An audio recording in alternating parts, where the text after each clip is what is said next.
Hello friend, welcome back to my channel. कैसे हैं आप सभी लोग। आज की वीडियो में हम बात करेंगे जो आप लोग की रेलवे की एनटीपीसी की वैकेंसी आई है, जो ग्रेजुएट लेवल की है। उसमें बहुत ही अच्छी वैकेंसी है। जो ग्रेजुएट हैं जो बच्चे, उन लोगों के लिए। तो कौन-कौन से पोस्ट पर वैकेंसी आई है, कहाँ-कहाँ पे आप लोग फॉर्म फिल कर सकते हैं, नंबर ऑफ पोस्ट कितनी है, क्या एज क्राइटेरिया है, सिलेबस, एग्ज़ाम पैटर्न, सारी ही चीज़ें आज की वीडियो में हम डिस्कस करेंगे। आज से ही फॉर्म फिलिंग आपकी स्टार्ट हो रही है, तो ये वीडियो काफ़ी इंपॉर्टेंट रहने वाली है आपके लिए। तो आइए वीडियो को शुरू करते हैं, लेकिन शुरू करने से पहले चैनल को सब्सक्राइब ज़रूर से कर लीजिएगा और फ्रेंड्स तक वीडियो को शेयर भी करिएगा। तो जैसे कि आप स्क्रीन पर देख ही रहे होंगे कि government of India ministry of railway के बारे में दे रखा है। ये कौन-सा नोटिफ़िकेशन है, तो ये आपका 06/2025 जो है सीईएन नंबर जो इसका दे रखा है, वो रहेगा। अब देखते हैं इसमें कि वैकेंसी जो आपकी है वो किससे रिलेटेड है। तो ये तो टेबल ऑफ कंटेंट है, उसके बारे में दे रखा है कि कहाँ-कहाँ पर आप क्या चीज़ देख सकते हैं। ये पीडीएफ आपको मिल जाएगी जो मेरा टेलीग्राम चैनल है वहाँ पर। इसी नाम से है कॉमर्स सिटी ज़ोन। लिंक मैं आप लोगों को कमेंट सेक्शन में भी दे दूँगी। साथ ही जो इसका वीडियो का डिस्क्रिप्शन होगा वहाँ पर भी आपको लिंक मिल जाएगा, तो वहाँ से आप इसको पीडीएफ को डाउनलोड कर सकते हैं। अब देख लेते हैं कि यहाँ पर क्या-क्या चीज़ें हैं। या सबसे पहले जो बता रहा है कि जो एम्प्लॉयमेंट न्यूज़ थी वो कब आई थी। मेन है आपका कि opening date of online application जो कि 21 अक्टूबर 21 अक्टूबर 2025 ये आपकी स्टार्ट हो रही है फॉर्म फिलिंग। और क्लोजिंग डेट जो रहने वाली है वो 20/11 यानी कि लमसम 1 महीने का पूरा वक़्त आपको मिल रहा है फॉर्म फिल करने के लिए। और last date for application fee payment की 22 तारीख दे रखी है, 22 नवंबर है, तो उससे पहले ही अपना फॉर्म फिल कर लीजिएगा, लास्ट टाइम के लिए मत रखिएगा, जल्द से जल्द फॉर्म फिल कर लीजिएगा। तो ये इम्पोर्टेंट 2 डेट्स हैं जो आपको ये ज़रूर से याद रखनी है। अब ये देख लीजिए कि वैकेंसी जो है आप लोगों की कहाँ-कहाँ पर किस पोस्ट के लिए निकली है। तो पोस्ट जो दे रखी हैं, चीफ कमर्शियल कम टिकट सुपरवाइज़र है, स्टेशन मास्टर है, गुड्स ट्रेन मैनेजर है, junior account assistant cum typist है। जो बच्चे कॉमर्स बैकग्राउंड से हैं उनके लिए ये वाली वैकेंसी बहुत ही अच्छी है। सीनियर क्लर्क कम टाइपिस्ट की है या फिर ट्रैफिक असिस्टेंट की, ये पोस्ट आपकी निकली हैं। जो पे है यानी कि जो आप लोग को सैलरी मिलनी है, तो वो भी यहाँ पर साफ-साफ बताया हुआ है, देख लीजिएगा। बहुत बड़ा मोटिवेशन रहता है ये भी आप लोग के लिए। 7th यहाँ पर पे स्केल जो रहेगा वो 7th रहेगा आपके लिए। मेडिकल स्टैंडर्ड दे रखा है, एज क्राइटेरिया जो है वो भी देख लीजिए। मिनिमम 18 दे रखी है, मैक्सिमम 33 दे रखी है सभी पोस्ट के लिए। और इसके अलावा जो रिलैक्सेशन होता है वो अलग से रहेगा, एज रिजर्वेशन जो रहता है आप लोग का वो आप देखेंगे आगे हम। टोटल नंबर ऑफ वैकेंसीज़ क्या हैं? तो अलग-अलग पोस्ट के लिए आप देख सकते हैं यहाँ पर चीफ कमर्शियल कम टिकट सुपरवाइज़र की 161 है, स्टेशन मास्टर 615 हैं, गुड्स ट्रेन मैनेजर हैं 3416, अकाउंट्स असिस्टेंट की यहाँ पर आपकी 921 वैकेंसीज़ हैं, 638 और 59। टोटल वैकेंसी की हम बात करें तो 5810 वैकेंसीज़ टोटल हैं आपकी, इसमें आप फॉर्म फिल कर सकते हैं। ये अलग-अलग आरआरबी में निकली हुई हैं। तो इस पीडीएफ को जब आप डाउनलोड करेंगे तो आप वहाँ देखेंगे कि अलग-अलग आरआरबी में कितनी किसमें वैकेंसीज़ हैं, सारी वहाँ पर डिटेल आपको इसी पीडीएफ में आगे देखने को मिलेगी। नेक्स्ट आ जाता है इसमें, यहाँ पर आप देख सकते हैं कि कौन-कौन फॉर्म फिल कर सकता है। तो नेशनैलिटी यहाँ पर सिटिज़न ऑफ इंडिया या फिर सिटिज़न ऑफ नेपाल। तो ज़्यादातर बच्चे जो हैं वो आपके इंडिया ही के देख ही रहे हैं। तो आप अगर भारत से हैं, इंडिया से हैं तो आप इसमें फॉर्म फिल करिए। यहाँ पर कोई भी स्टेट वाला नहीं है इश्यू कि आप किस स्टेट से हैं, तो उसमें आप फॉर्म फिल कर सकते हैं क्योंकि ये ऑल ओवर इंडिया की है, सेंट्रल गवर्नमेंट की वैकेंसी है, तो सभी बच्चे इसमें फॉर्म फिल कर सकते हैं। मेन देख लेते हैं एज लिमिट के बारे में। तो यहाँ पर लोअर और अपर एज लिमिट जो है वो तो मैंने आप लोग को बता ही दी, लेकिन यहाँ पर जो एज की प्रॉब्लम आप लोग को रहती है तो यहाँ पर आप देख सकते हैं अच्छे से। इन्होंने बताया हुआ है कि एज ग्रुप 18 से 33 वर्ष। तो जो भी बच्चे जो हैं फॉर ऑल कम्युनिटीज़ कैटेगरी यहाँ पर 1/1/2008 के बाद के जो भी हैं बॉर्न वो इसमें फॉर्म फिल नहीं कर सकते हैं। उसी तरह बिफोर के बारे में दे रखा है कि अनरिज़र्व या ईडब्ल्यूएस से हैं तो 2 जनवरी 1993 तक अगर आपकी है तो ही आप फॉर्म फिल कर पाइएगा। उसके वो पहले के हैं अगर आप तो यहाँ पर फॉर्म फिल नहीं कर पाएँगे क्योंकि यहाँ पर 33 की जो एज है वो क्रॉस हो जाएगी। इसी तरह ओबीसी का और एससी-एसटी का भी दे रखा है। तो आप देख सकते हैं यहाँ पर से अपनी, तो आपको अच्छे से क्लियर हो जाएगा कि कहाँ तक के आपकी एज लिमिट है, उसी के अकॉर्डिंग आपको फॉर्म फिल करना है। अब आ जाते हैं एज रिलैक्सेशन क्या मिलने वाला है, तो ये देखिएगा आप काफ़ी डिटेल में बताया हुआ है। एससी-एसटी वालों के लिए 5 साल का रहेगा, ओबीसी नॉन क्रीमी लेयर के लिए 3 वर्ष का है, एक सर्विसमैन है या फिर पीडब्ल्यूबीडी वाले कैंडिडेट्स हैं, तो सबके लिए अलग-अलग यहाँ पे बताया हुआ है। देख लीजिए, आप जिसमें भी आ रहे हों उसके अकॉर्डिंग आपको अपना जो रिलैक्सेशन है वो मिल जाएगा। एजुकेशन क्वालिफ़िकेशन की बात हम करें कि क्या होनी चाहिए, तो अभी वो डिटेल में हम देखेंगे आगे। यहाँ पर आप देख सकते हैं फीस के बारे में, फीस जो दे रखी है कि कितनी होगी। तो for all candidates except categories mention below at serial number 2, उनके लिए छोड़ करके, यानी कि जो आपकी इस ये है कौन से कैंडिडेट्स आ रहे हैं, एससी, एसटी, एक्स सर्विसमैन है, पीडब्ल्यूबीडी हैं, ट्रांसजेंडर हैं, या फिर ईबीसी वाले, इकोनॉमिकली बैकवर्ड क्लास वाले हैं, उनको 250 फी है। बाकी सभी कैंडिडेट्स के लिए यहाँ फीस आपकी कितनी है, 500 दे रखी है। Only candidates on appearing in first stage CBT will get a refund of their examination fees as mentioned above, यानी कि फी रिफंड हो जाती है, इसमें अकाउंट नंबर मांगा जाता है तो फी रिफंड हो जाती है।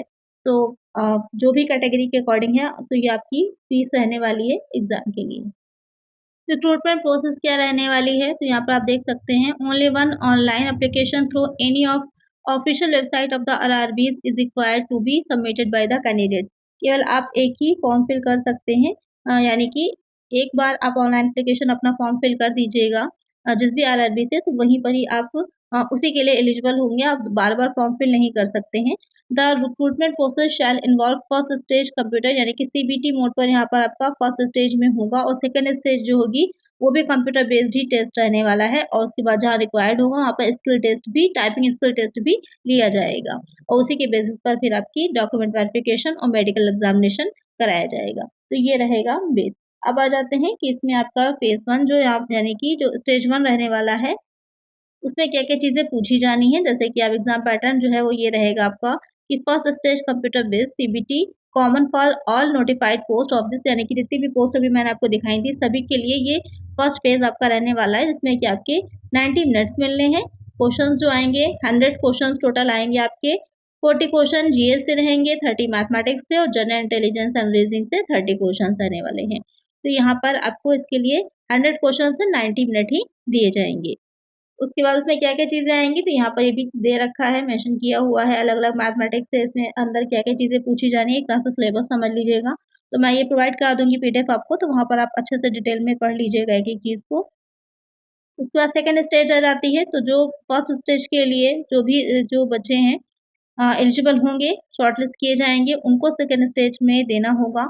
और यहाँ पे एक चीज़ और बताई है, मिनिमम परसेंटेज ऑफ मार्क्स है फर्स्ट स्टेज जो है उसके लिए, कि अलग-अलग कैटेगरीज़ के लिए 40% आपके अनरिज़र्व्ड के लिए है, ईडब्ल्यूएस के लिए भी 40% है, ओबीसी के लिए 30 है, एससी के लिए 30%, एसटी के लिए 25% है। तो ये आपकी स्टेज 1 की जो होनी चाहिए आपको पासिंग के लिए, इतना दे रखा है कि क्वालीफाई करने के लिए इतने मार्क्स आपके पास होने चाहिए।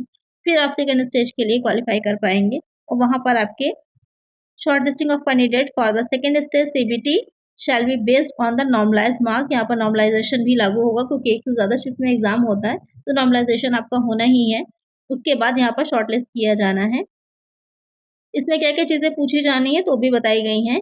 एग्जाम ड्यूरेशन इन मिनट्स 90 यहाँ पर मिनट्स रहेंगे आपके। टोटल नंबर ऑफ क्वेश्चन यहाँ पर 120 होंगे।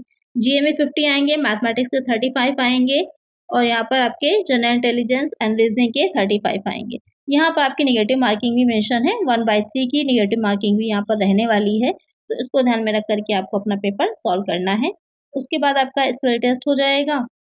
उसके बाद यहाँ पर आपका computer based typing skill test आएगा, कि सभी के लिए रिक्वायर्ड नहीं, जिसके लिए टाइपिंग टेस्ट आपका रिक्वायर्ड है उन्हीं लोगों को देना है। जैसे कि यहाँ पर बताया हुआ है, for the post of senior clerk cum typist और junior accounts assistant cum typist computer based typing skill test यहाँ पर आपका होगा। तो जो अपने सेकेंड स्टेज 2 के बाद जो होगा, क्वालिफाइड जो बच्चे करेंगे उन लोगों के का जो होगा यहाँ पर स्किल टेस्ट भी होगा।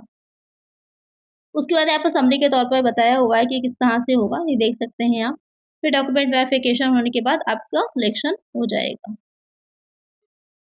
अप्लाई कैसे करना है, तो साइट पे जाकर ही आपको अकाउंट अपना क्रिएट करना है। उसके बाद अ, जिस आरआरबी से आप फॉर्म फिल करना चाहते हैं वहाँ पर अपनी जो है वो बनानी पड़ेगी आपको अपना अकाउंट। उसके बाद वहाँ पर आप फॉर्म फिल कर पाएँगे अपना। यहाँ पे कुछ जनरल इंस्ट्रक्शंस दे रखे हैं फॉर्म फिल करने के, कि किस तरह से आपको फॉर्म फिल करना है अपना। यहाँ पर आप देख सकते हैं कि किस आरआरबी में, यानी कि जो भी अभी पोस्ट मैंने दिखाई हैं वो किस आरआरबी में यहाँ पर आपकी आई हुई हैं। जैसे अहमदाबाद में, चंडीगढ़ है, मुंबई है, अजमेर है, चेन्नई है, मुज़फ्फरपुर है, प्रयागराज, गोरखपुर, पटना। देख सकते हैं आप सारे आरआरबी का नाम यहाँ पर मेंशन है। जहाँ पर रिक्रूटमेंट प्रोसेस है, चल रही है, आप जो है फॉर्म फिल कर सकते हैं जिसमें। यहाँ पे आप देख रहे होंगे कि एलिजिबिलिटी दे रखी है, एजुकेशन क्वालिफ़िकेशन क्या रहनी चाहिए आपकी किसी भी जो आपकी पोस्ट दे रखी है उसके लिए। तो चीफ कमर्शियल कम टिकट सुपरवाइज़र जो है, पे स्केल यहाँ पर बताया हुआ है। साथ में क्या आपकी रहने वाली है एजुकेशनल क्वालिफ़िकेशन, तो यहाँ पर डिग्री आपने ग्रेजुएशन कंप्लीट कर रखा हो किसी भी रिकॉग्नाइज्ड यूनिवर्सिटी से, स्पेशली नहीं बताया है कि किस सब्जेक्ट में, तो यहाँ पर आपके पास बस ग्रेजुएशन की डिग्री होनी चाहिए। स्टेशन मास्टर के लिए भी यहाँ पर ग्रेजुएशन डिग्री ही है। गुड्स ट्रेन मैनेजर के लिए भी ग्रेजुएशन डिग्री है। Junior accounts assistant cum typist के लिए डिग्री फ्रॉम रिकॉग्नाइज्ड यूनिवर्सिटी और इट्स इक्विवेलेंट। यहाँ पर टाइपिंग भी क्योंकि माँगी गई है, तो यहाँ पर आपको इंग्लिश या फिर हिंदी दोनों में ही टाइपिंग भी आपको होनी चाहिए, क्योंकि इसका टाइपिंग का स्किल टेस्ट भी रहेगा आपका, तो यहाँ पर टाइपिंग भी आपको आनी चाहिए है। उसके बाद यहाँ पर सीनियर क्लर्क कम टाइपिस्ट की जो है, यहाँ पर भी आपने ग्रेजुएशन की डिग्री होनी चाहिए और साथ में इंग्लिश और हिंदी में आपको कंप्यूटर स्किल्स आनी चाहिए और ट्रैफिक असिस्टेंट के लिए सिर्फ डिग्री, यानी कि जो टाइपिंग टेस्ट जो है आपका इन्हीं 2 में रहने वाला है, ये 4th नंबर और 5th नंबर में। बाकी सबके लिए ग्रेजुएशन डिग्री आपकी होनी चाहिए, मिनिमम क्वालिफ़िकेशन जो है। यहाँ पर डिटेल में अलग-अलग आरआरबी में किसकी पोस्ट आई हैं, उसके बारे में बताया हुआ है, तो आप इस पीडीएफ को डाउनलोड कर लीजिएगा मेरे टेलीग्राम चैनल से, वहाँ पर आपको सारी चीज़ें मिल जाएँगी, देख सकते हैं आप और अलग-अलग डिटेल में। तो आज के वीडियो में जो इम्पोर्टेंट चीज़ थी, वो यही थी कि किस पोस्ट पे वैकेंसीज़ आई हैं, फॉर्म कैसे फिल करना है, डेट्स क्या हैं, फ़ी क्या रहने वाली है, एजुकेशनल क्वालिफ़िकेशन क्या रहेगी, सारी चीज़ें आपने देख ली होंगी। और इससे ज़्यादा आपको अगर इस पूरे नोटिफ़िकेशन को पढ़ना है, तो टेलीग्राम चैनल से आप इसको डाउनलोड करके पढ़ सकते हैं। तो इसी तरह की इन्फॉर्मेशन आपको रेगुलर मिलती रहे, इसके लिए चैनल को सब्सक्राइब ज़रूर से कर लीजिएगा और फ्रेंड्स के साथ वीडियो को शेयर भी करिएगा। चलिए मिलते हैं नेक्स्ट वीडियो में। Thank you.